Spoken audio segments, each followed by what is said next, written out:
Hi, writers. Let's chat about why you hate your work in progress. Stay tuned.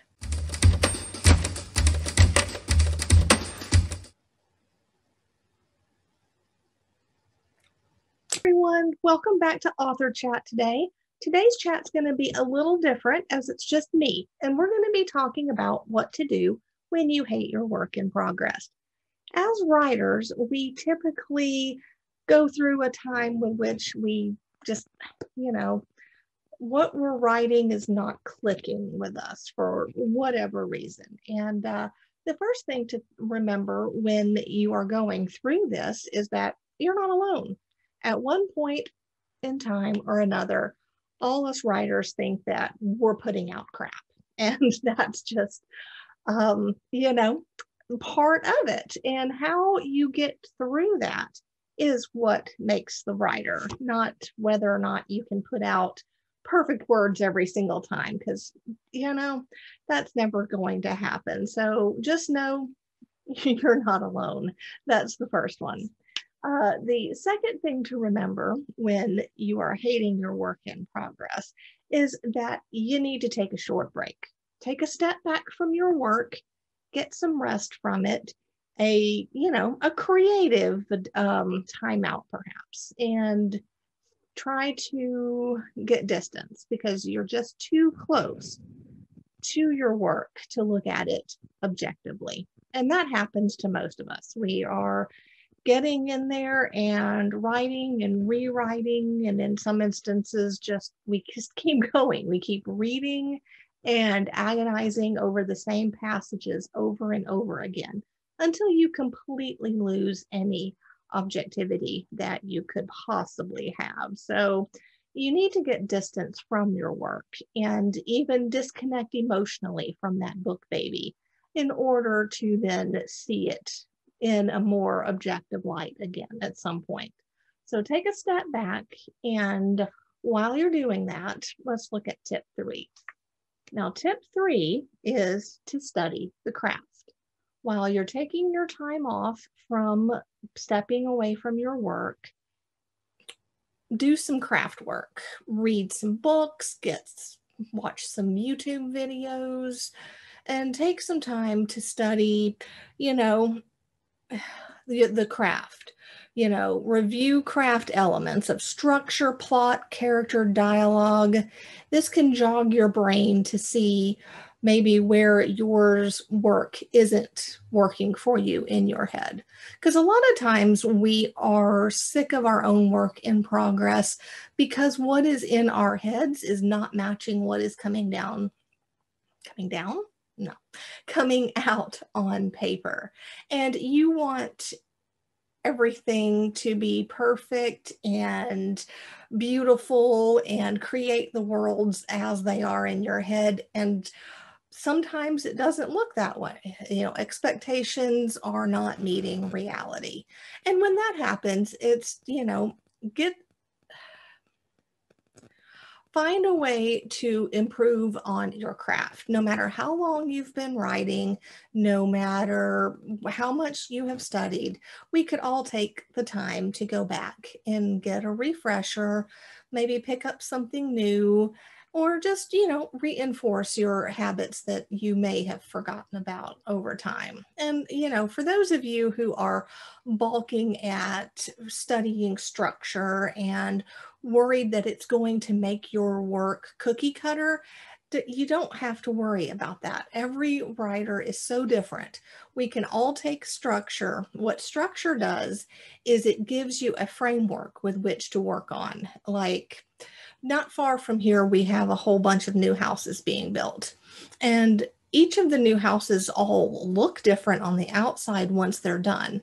But I've noticed that when the builders start to build it, they all start the same way with the foundation and the frame, the wood frame that the builders put up.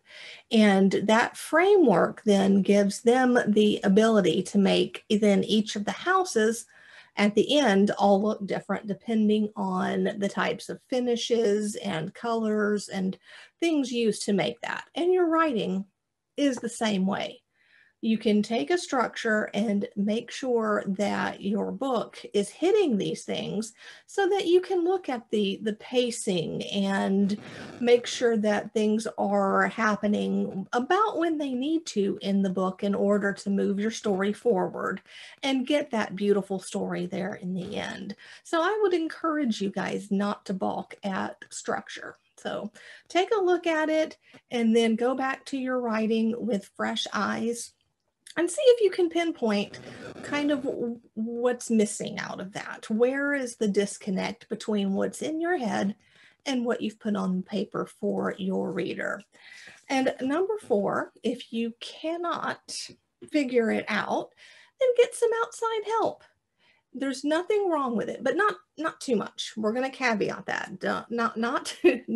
Don't because 12 different people can read the same paragraph and come up with 12 different responses to it. And that kind of data collecting there at the beginning when you're just working through your work in progress is going to be too much. It's going to overwhelm you, confuse you. And especially for newer writers, you guys just might give up on the whole thing and think, oh, I can't do this. This is just way too much. So no, don't pick 1 or 2 people, get 1 or 2 critique partners or people that you trust. And you may have to go through a few people to find out who works well with you and get them to read it and get their take on it and ask them specifically, like, what is not working for you in this scene? Because if you have somebody read it and they just say, oh, I love it, it's great, that doesn't help. So maybe find someone, a writer who you can trade chapters with and just get back and forth, and you guys get a rapport and can help each other out. So get people to help, but not too many of them. And finally, number 5 is get back to it. Once you've done your research, rereading, doing your study craft, get back to writing.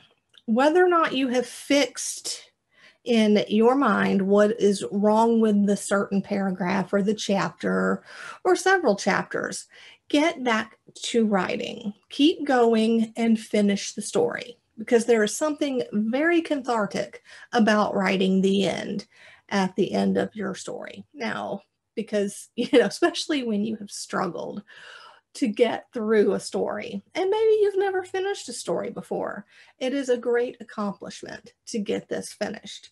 And once you have it all down on paper, you can then go back and play with it some more, edit it, revise it, rewrite it, scrap some of it, rework it, however you need to do.